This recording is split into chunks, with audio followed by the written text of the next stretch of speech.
Hai Bunda, setelah melahirkan, Bunda akan dihadapkan dengan perjuangan lainnya, yaitu memberikan ASI untuk si kecil. Tentu yang diutamakan adalah ASI eksklusif. Berbagai macam susu formula dengan teknologi tercanggih tidak dapat menggantikan ASI bagi bayi karena ASI merupakan anugerah terbesar bagi ibu yang dapat diminum bayi sepuasnya. Untuk memperlancar pemberian ASI eksklusif, biarkan bayi berada dalam jangkauan ibu selama 24 jam setelah proses persalinan atau yang disebut dengan rawat gabung atau room-in. Tidak ada alasan untuk memisahkan ibu dan bayinya, bahkan setelah operasi sesar. ASI eksklusif adalah air susu ibu yang diberikan secara langsung kepada bayi dari usia 0 sampai 6 bulan tanpa pemberian makanan tambahan apapun. Kandungan ASI terdiri dari perpaduan sempurna lemak, protein, karbohidrat, serta vitamin dan mineral yang dibutuhkan bayi. Kandungan dalam ASI juga lebih mudah dicerna dan diserap dibandingkan susu formula ataupun susu sapi. Oleh karena itu, ASI dipercaya menjadi sumber nutrisi utama bagi bayi. Ada 3 periode ASI ya Bunda.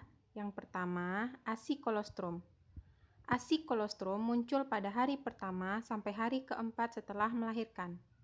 Komposisinya merupakan cairan kental dengan warna kekuning-kuningan dan lebih banyak mengandung antibodi dan kaya akan protein. Yang kedua, ASI transisi atau ASI peralihan. Munculnya pada hari keempat sampai hari ke-10 setelah melahirkan. Komposisinya tinggi akan kadar karbohidrat dan mengandung banyak lemak serta gula susu atau laktosa. Volumenya semakin meningkat. Kemudian ada ASI matur. Munculnya setelah hari ke-10 setelah melahirkan. Komposisinya lengkap dan seimbang untuk bayi selama 6 bulan pertama. Berikut adalah teknik menyusui yang benar agar Bunda tidak mengalami puting susu yang lecet karena kesalahan perlekatan bayi ke puting susu. Yang pertama, Bunda harus mencuci tangan terlebih dahulu. Kemudian, Bunda harus berada dalam posisi yang nyaman, seperti duduk bersandar ataupun tidur miring. Bila duduk, jangan sampai kaki menggantung ya Bunda. Kemudian, keluarkan sedikit ASI, lalu oleskan pada puting susu dan areola sekitarnya.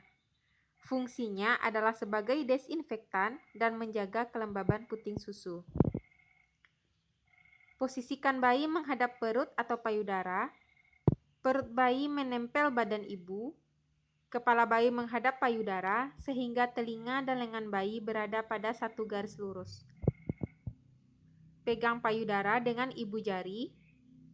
Lalu beri rangsangan kepada bayi agar membuka mulut dengan cara menyentuh pipi dengan puting susu atau menyentuh sisi mulut bayi.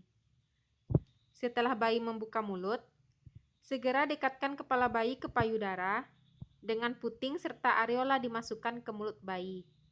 Usahakan sebagian besar areola dapat masuk ke dalam mulut bayi. Perhatikan tanda-tanda perlekatan bayi dengan baik, yaitu dagu bayi menempel di payudara, sebagian besar areola masuk ke dalam mulut bayi, terutama areola bagian bawah, bibir bayi terlipat keluar, dan mulut bayi terbuka lebar. Setelah selesai, lepaskan isapan dengan cara jari kelingking dimasukkan ke mulut bayi melalui sudut mulut atau dagu bayi ditekan ke bawah. Menyusui berikutnya dimulai dari payudara yang belum terkosongkan. Setelah selesai menyusui, keluarkan sedikit ASI, lalu oleskan pada puting susu dan areola sekitarnya. Biarkan mengering dengan sendirinya. Kemudian, jangan lupa sendawakan bayinya ya, Bun. Produksi ASI mengikuti prinsip supply and demand. Maksudnya, Semakin tinggi kebutuhan bayi, semakin banyak produksi ASI. Semakin sering dirangsang atau disusukan pada bayi, maka semakin banyak produksi ASI. Sebaliknya, semakin jarang dirangsang, produksi ASI juga akan semakin menurun. ASI eksklusif memiliki banyak manfaat loh Bunda, yaitu sistem kekebalan tubuh bayi lebih kuat. Air susu ibu mengandung zat antibodi pembentuk kekebalan tubuh yang bisa membantunya melawan bakteri dan virus. Membuat si kecil menjadi lebih cerdas, karena asam lemak yang terdapat pada air susu ibu memiliki peranan penting bagi kecerdasan otak bayi. Berat badan ideal. ASI lebih sedikit merangsang produksi insulin ketimbang susu formula.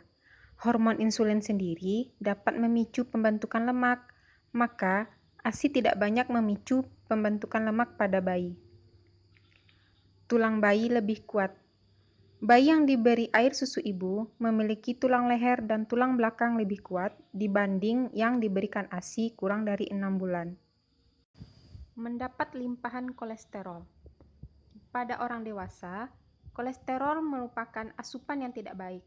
Namun, itu tidak berlaku pada bayi. Kolesterol sangat dibutuhkan bayi guna menunjang tumbuh kembangnya, dan zat ini banyak ditemukan pada ASI. Mengurangi risiko terjadinya sindrom kematian bayi mendadak. ASI eksklusif mampu mengurangi risiko terjadinya sindrom kematian bayi mendadak saat si kecil sedang tidur. Memperkuat hubungan ibu dan anak. Saat menyusui, ibu akan bersentuhan dengan kulit si kecil dan saling bertatapan. Hal ini bisa memperkuat hubungan ibu dengan anak. Tubuh lebih cepat langsing. Tahukah Bunda bahwa menyusui dapat membakar kalori loh? Karena kalori yang terpakai saat menyusui bisa membantu mengurangi berat badan setelah melahirkan. Merupakan KB alami. Ovulasi bisa terhambat ketika Bunda memberikan ASI eksklusif. Dapat mengurangi stres ibu. Menyusui akan merangsang produksi hormon oksitosin yang bisa membuat Bunda merasa lebih rileks. Mengurangi perdarahan. Hormon oksitosin yang keluar saat menyusui juga dapat membantu rahim berkontraksi. Hal ini bisa mengurangi resiko perdarahan rahim usai persalinan. Resiko terkena kanker menurun. Semakin lama menyusui, semakin terlindungi dari kanker. Hal ini terjadi karena menyusui bisa menekan produksi hormon estrogen. Menghemat uang. Selama memberikan ASI eksklusif, Bunda tidak perlu mengeluarkan uang untuk membeli susu formula. Hal ini bisa menghemat pengeluaran bulanan Bunda. Nah, bagi Bunda yang bekerja, berikut ada solusi agar Bunda tetap bisa memberikan ASI eksklusif. Yang pertama, Bunda belajar memompa ASI. Bunda dapat memerah ASI dengan tangan, pompa ASI manual, dan pompa ASI elektrik. Kemudian, cara menyimpan ASI perah dapat disimpan dalam botol atau gelas, ataupun plastik. Sebelum memerah ASI, cuci tangan Bunda terlebih dahulu ya.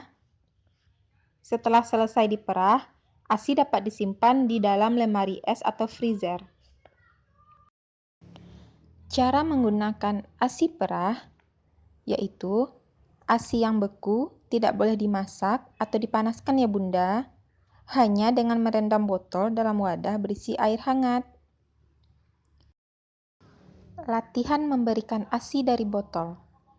Berikan ASI perah dengan gelas.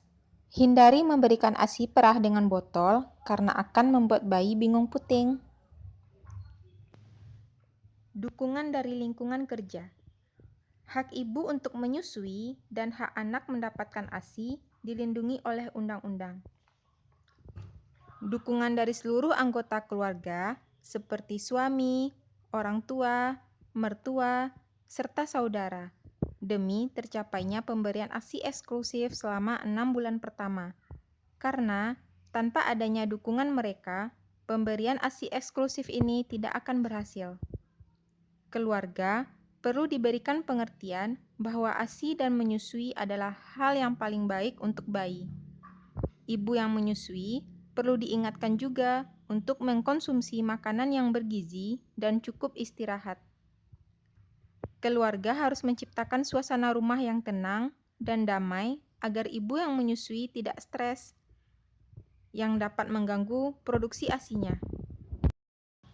Program ASI eksklusif tidak bisa dijalani oleh wanita yang menderita tuberkulosis, wanita yang mengkonsumsi obat-obat tertentu, pengguna narkoba, wanita penderita HIV, dan wanita yang sedang menjalani kemoterapi untuk kanker. Apabila Bunda menemui masalah dalam menyusui, segera konsultasikan dengan tenaga kesehatan yang memahami tentang manajemen laktasi.